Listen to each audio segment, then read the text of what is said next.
Hi ಎಲ್ಲರಿಗೂ. ಬಾಯಲ್ಲಿಟ್ಟರೆ ಬೆಣ್ಣೆ ಥರ ಕರ್ಗೋಗೋ ಅಂಥ ಬೆಣ್ಣೆ ಮುರುಕನ್ನ ಈಸಿಯಾಗಿ ಹಾಗೆ ಕೆಲವೊಂದು ಟಿಪ್ಸ್ ಜೊತೆ ಯಾವ ರೀತಿ ಮಾಡೋದಂತ ಈ ವಿಡಿಯೋದಲ್ಲಿ ನೋಡೋಣ. ನೋಡ್ತಾ ಇದ್ರೇ ಗೊತ್ತಾಗ್ತಾ ಇದೆಯಲ್ಲ ಎಷ್ಟೊಂದು ಕ್ರಿಸ್ಪಿಯಾಗಿ ಬಂದಿದೆ ಅಂತ. ಮಾಡೋದು ಸಹ ತುಂಬ ಈಸಿ ಇದೆ. ಒಂದು ಸರಿ ಮಾಡಿದ್ರೆ ಮತ್ತೆ ಹೊರಗಡೆ ತೊಗೊಳೋದನ್ನೇ ಬಿಡ್ತೀರಾ, ಅಷ್ಟು ಚೆನ್ನಾಗಿರುತ್ತೆ. ಇದನ್ನು ಮಾಡೋದಕ್ಕೆ ಮೊದಲಿಗೆ ಒಂದು ಮಿಕ್ಸಿಂಗ್ ಬೌಲ್ಗೆ 1 ಕಪ್ಪಷ್ಟು ನಾನು ಅಕ್ಕಿ ಹಿಟ್ಟನ್ನು ತೊಗೊತಾ ಇದ್ದೀನಿ. ಈಗ ಅದೇ ಕಪ್ಪಲ್ಲೇ 1/4 ಕಪ್ಪಷ್ಟು ಕಡಲೆಪಪ್ಪು ಅಥವಾ ಹುರ್ಗಡ್ಲೆನ ತಗೊಂಡು ಚೆನ್ನಾಗಿ ನೈಸಾಗಿ ಪೌಡರ್ ಮಾಡ್ಕೋಬೇಕು. ಇದನ್ನು ಮತ್ತೆ ಏನು ಜರಡಿ ಹಿಡಿಯೋ ಅವಶ್ಯಕತೆ ಇಲ್ಲ, ಹಾಗೆ ಹಾಕ್ಕೋಬೋದು.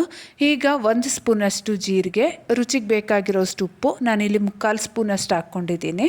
ಹಾಗೆಯೇ 1 ದೊಡ್ಡ ಸ್ಪೂನಷ್ಟು ಬಿಳಿ ಎಳ್ಳು, 1 ಟೇಬಲ್ ಸ್ಪೂನಷ್ಟು ರೂಮ್ ಟೆಂಪ್ರೇಚರಲ್ಲಿರುವಂಥ ಬಟರ್ ಹಾಕ್ಕೊತಾ ಇದ್ದೀನಿ. ಇನ್ ಕೇಸ್ ಫ್ರಿಜ್ಜಲ್ಲಿ ಏನಾದರೂ ಇಟ್ಟಿದ್ರೆ ಒಂದು ಸ್ವಲ್ಪ ಬೆಚ್ಚಗೆ ಮಾಡಿಕೊಂಡು ಹಾಕ್ಕೊಳ್ಳಿ. ಈಗ ಈ ಹಿಟ್ಟಿನ ಜೊತೆ ಬೆಣ್ಣೆ ಚೆನ್ನಾಗಿ ಮಿಕ್ಸ್ ಆಗೋ ಥರ ಇದನ್ನು ಕಲಿಸ್ಕೋಬೇಕು.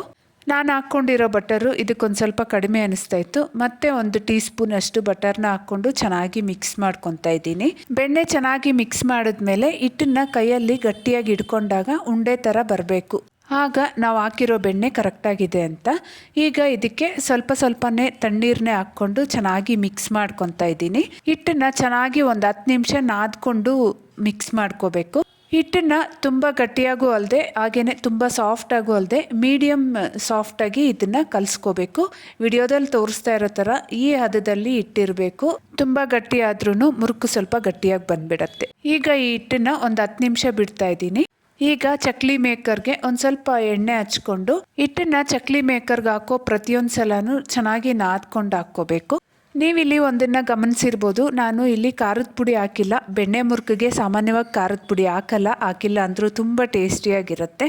ನಿಮ್ಗೇನಾದರೂ ಬೇಕೇ ಬೇಕು ಅಂದರೆ ಒಂದು ಅರ್ಧ ಸ್ಪೂನ್ ಹಾಕ್ಕೋಬೋದು. ಈಗ ಸ್ಟವ್ ಮೇಲೆ ಎಣ್ಣೆನ ಸಹ ಕಾಯಕ್ಕಿಟ್ಟಿದ್ದೆ. ಎಣ್ಣೆ ಚೆನ್ನಾಗಿ ಕಾದಿರಬೇಕು. ಮುರುಕು ಹಾಕೋವಾಗ ಸ್ಟವ್ನ ಮೀಡಿಯಮ್ ಫ್ಲೇಮಲ್ಲಿ ಇಟ್ಕೊಂಡು ಹಾಗೆ ಡೈರೆಕ್ಟಾಗೆ ಒತ್ಕೋಬೋದು.